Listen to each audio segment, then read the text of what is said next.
Thumbnail बघितलं नसेल तुम्ही ना, जी ही स्टोरी आहे ना, ही स्वतः माझी स्टोरी आहे. इतकी खतरनाक, इतकी भयंकर अनुभव आहे ना मित्रा, तर तुम्हाला का सांगू, इतकी भयंकर. मी कसा नागपूर शहरामध्ये शिक्षणासाठी आलो आहे. तर ग्रॅज्युएशन कंप्लीट करायसाठी आलो होतो मी. तर कसं ही कहाणी जी आहे ना, ते गावात घडली होती माझ्यासोबत. मी कसं शुक्रवार कॉलेजमधून आलो. शुक्रवार कॉलेजमधून आलो. माझा विचार झाला, की चल ठीक आहे आता कारण की आपण तुम्हाला सगळ्यांना माहीत असेल, की रूमवरची लाईफ कशी राहते. आपल्या हातानं आपल्याला स्वतः बनवावं लागते वगैरे, वगैरे. सगळं काय डोक्यावर टेन्शन असते ना मित्रा. त्यामुळे विचार केला. शुक्रवार कॉलेजहून आलो मी. शनिवारी म्हटलं चला ठीक आहे, शनिवार रविवार आपण मस्त घराकडे निघून जा. कारण की नागपूरहून जे माझं गावाचा सफर होता तो कमसे कम असं असं कमसे कम एखाद्या दिवसाच्या जवळपास नाही. एखाद्या दिवसाच्या जवळपासचा सफर असेल रेल्वेनं जर आपण गेलो तर हे कहाणी बी माझी शहरात नाही घडली, कहाणी घडली गावामध्ये. हॉरर टाईपची कहाणी आणि माझ्या स्वतःसोबत घडली, ती घडली गावाच्या रस्त्यात. मस्त शुक्रवारी प्लॅनिंग केली रातच्यानी. झोपलो मस्त, आलू भात कढी वगैरे बनवली मी. बनव करून झोपत होता. आता झोपतो जो तर मला झोप तर लागत नाही. तुम्हाला माहिती आहे आजकालचा जमाना कसा आहे, तर मोबाईल भेटला तर रील पहा, हे पहा, ते पहा. त्याच्यानं काही आपल्याला काही जास्त झोप लागली नाही. विषय मग काय झालं, मी बाहेर चाललो गेलो थोडं घुमा फिरायला. घुमून फिरून आलो. 12-1 वाजलेच असेल माझ्या टायमाला. 12-1 वाजले. कसं मग झोप आली नाही. 2-2 वाजता झोपतो असं. आणि ट्रेन माहिती आहे किती वाजताची ट्रेन होती? सकाळी 6 वाजता. मला जायचं होतं सकाळी 6 वाजता उठून रेल्वे स्टेशनवर जायचं. पण काय झालं तर त्या दिवशी नाही का, शनिवारी दिवशी मला 10 वाजता माझी जी ट्रेन होती ना 6 वाजताची, ती ट्रेन सुटून गेली. मग माझं डोकं, कारण की शनिवारी सकाळीच गेलो असतो तर पुरा दिवस मला घरी राहायला भेटला असता. बट हे उलटं झालं. माझी ट्रेन सुटून गेली. झोपूनच 10 वाजता होतो त्यामुळे. तर मग आता आणि एक जे लास्ट ट्रेन होती ती रातची होती 9 वाजताची. 9 वाजताची ट्रेन होती. मग आता काय करायचं, कोणतं ट्रेन पण नव्हती त्या टायमामध्ये. बसेस जास्त टाइम राहत नाही, बसेसचा सफर लंबा राहते. त्यामुळे मी बसनं काही विचार केला नाही बसनं जायचा. मग कसा बसा नाही का टाइमपास केला मी. आता 3, 4, 5, 6, 7, 8, 8:30 पर्यंत मी टाइमपास केला. 8:30 वाजेपर्यंत मी टाइमपास केला. त्याच्यानंतर 8-8:30 वाजता रातच्याने घरून निघालो. मेट्रो पकडली. मेट्रोवरून डायरेक्ट गेलो रेल्वे स्टेशन. रेल्वे स्टेशनवर गेलो, उतरलो, तिकीट काढली, ट्रेनची काढली. ती ट्रेन जी होती ती 9 वाजताची ट्रेन, ती झाली होती लेट. ती येणार होती आता 10-10:30च्या जवळपास. तिथं अजून डोकं वेगळं पागल झालं. कारण की जो शनिवार होता तो शनिवार दिवस तर मला ट्रॅव्हलिंग किंवा घरी बसण्यालाच चालला गेला. फक्त येता एकच दिवस होता समोरचा रविवारचा दिवस. ठीक आहे, मी थोडाफार तिथं टाइमपास केला वगैरे वगैरे. पण काय झालं मित्र, 10 वाजता आली ट्रेन. 10 वाजता ट्रेन आली. मग माहीत नाही शनिवार रविवार तर भाऊ कसं मी सांगतो, ट्रेनामध्ये खूप गर्दी राहते. कारण की जेवढे बी शिकणारे मुलं राहते ते आपापल्या गावी शनिवार रविवार जवळपास ज्याचे गाव आहे तिथपर्यंत जाते. मग माझं बी तसंच झालं. गर्दी खूप होती. कसं बसं ट्रेनमध्ये इकडे तिकडे करता करता जागा भेटली का बाजीबाई. त्या बाजीपाशी बसलो आणि बाजी मला थोडंसं विचित्र माणूस वाटेल. थोडंसं नाही का, एकदम स्ट्रेंजर टाईप वाटला. एकदम वेगळाच फिलिंग टाईप देतो त्याच्याशी. बसलो मी त्याच्याशी. मग बसलो. थोडीशी ट्रेन सुटली स्टेशनवरून. थोडंसं समोर गेली. मी कसं सहज आता आपण महाराष्ट्राला लोक, आपण कोणासोबत बोलल्याशिवाय राहत नाही. मी विचारतो कुठं बाजी, कुठे चालले? बाजी म्हणते गेलेला माणूस कुठं जाईन रे दादा. लिटरली त्यानं असं म्हटलं, गेलेला माणूस कुठे जाईल. ठीक आहे. मग मला थोडं माइंडमध्ये वेगळंच वाटलं, हँग झाल्या टाईप वाटलं.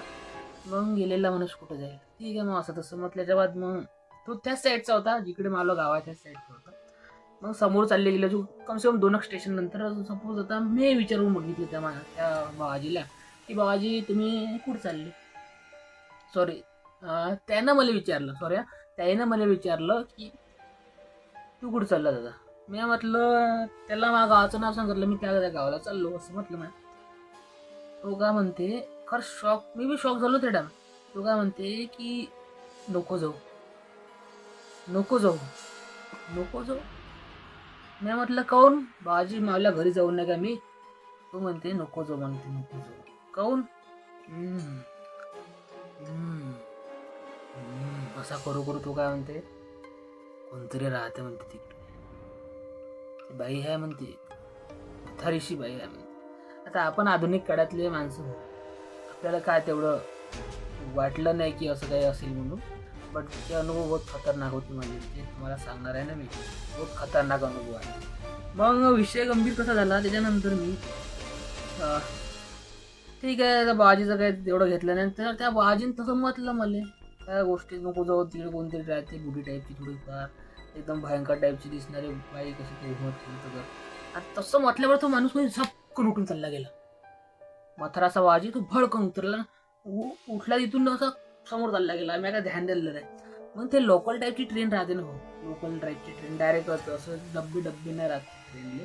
तर मी कसा त्या व्यक्तीला पाहून राहिलो पूर्ण, त्या कोणत्यातून जिथं लोक बाहेर बसते ना, तर त्या कोणत्यातून ते लास्टच्या कोणत्यावर पूर्ण डबा पाहिला. मला तो बाजी दिसलाच नाही,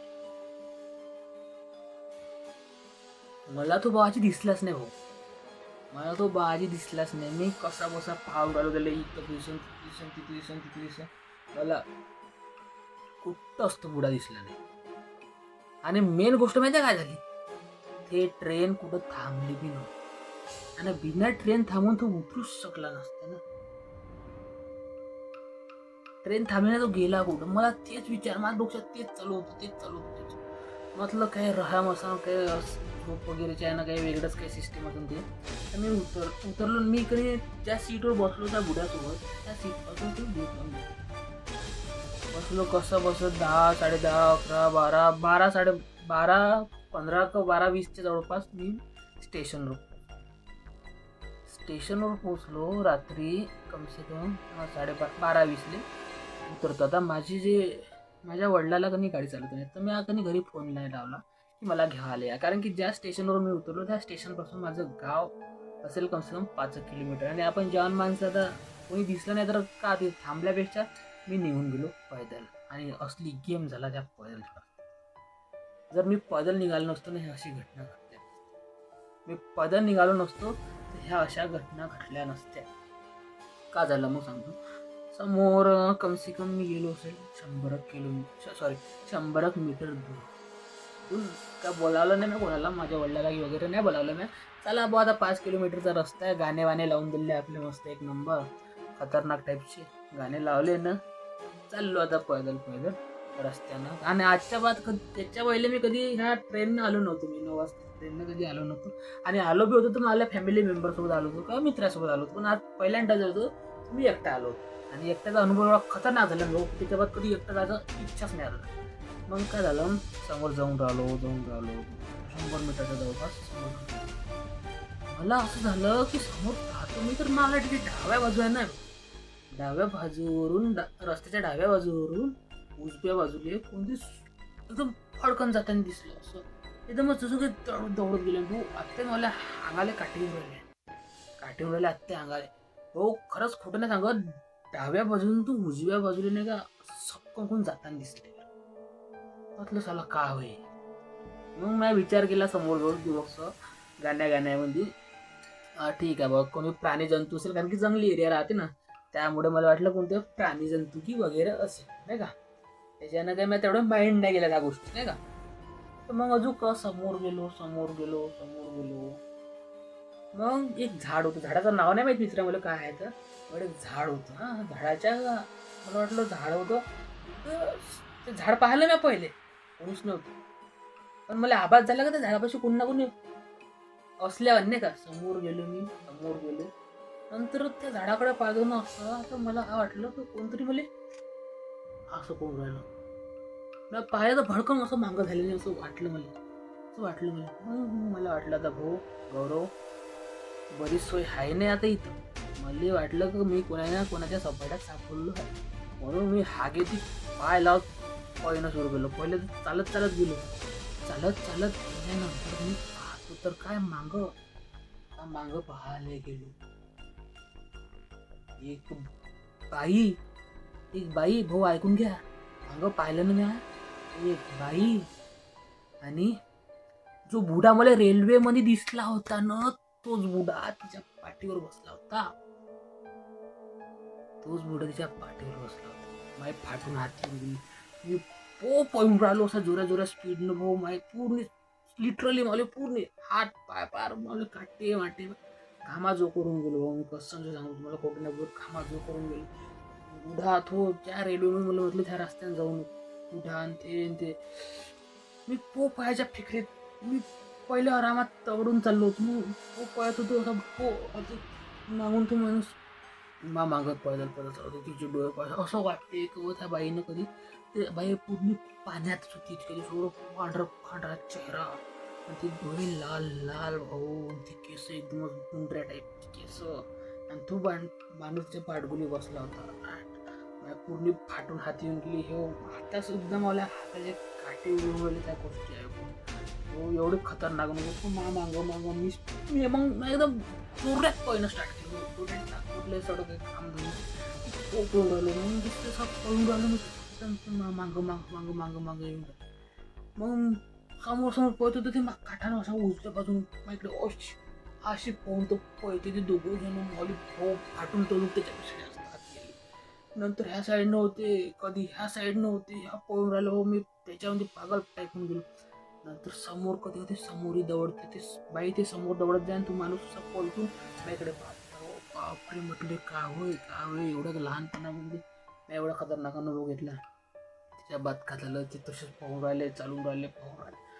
हो आता काय करू कसं हात जायचे, भेवाळत जायचे, येत जाय, जवळ येत जाय, एकदमच डोळ्यापाशी येऊन जाय भडकनच.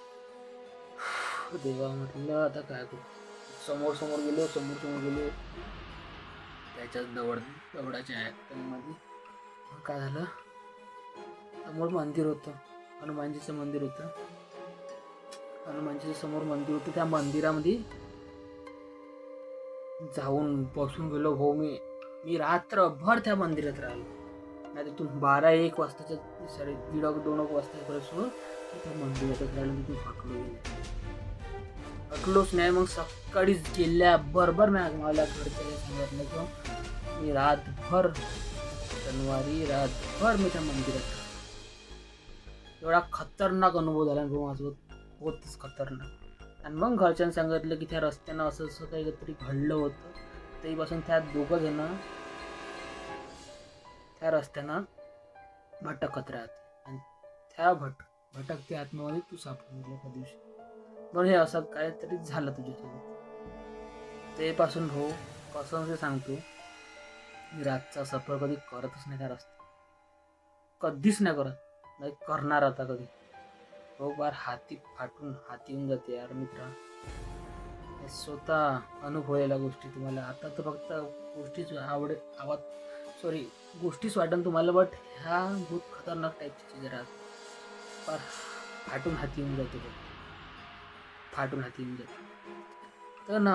तर मला चॅनलला जर ही स्टोरी तुम्हाला माझी रिअल स्टोरी आवडली असेल तर प्लीज मित्रांनो चॅनलला सबस्क्राईब करा, लाईक करा, कॉमेंट्समध्ये सांगा अशीच एखादी दुसऱ्याची स्टोरी तुम्हाला सांगू का. जर तुम्ही ना कम से कम 5-6 कॉमेंट केले की हां अशी रिअल स्टोरी कोणा दुसऱ्या मुलांची सांग, तर खरंच कसं सांगतो, ज्या दिवशी तुम्ही ना 6 कॉमेंट्स माझे कंप्लीट केले ना, 6 कॉमेंट्स कंप्लीट झाले त्याच्यानंतर मी 100% शुअर तुम्हाला अशीच एका माझ्या मित्राची रिअल हॉरर स्टोरी नक्की पक्का. फक्त लाईक करा, सबस्क्राईब करा आणि 6 कॉमेंट करा. 6 कॉमेंट झाले तर मी तुम्हाला अशीच टाईपची कोणती हॉरर स्टोरी माझ्या मित्राची सांगेन. धन्यवाद. प्लीज सबस्क्राईब करा.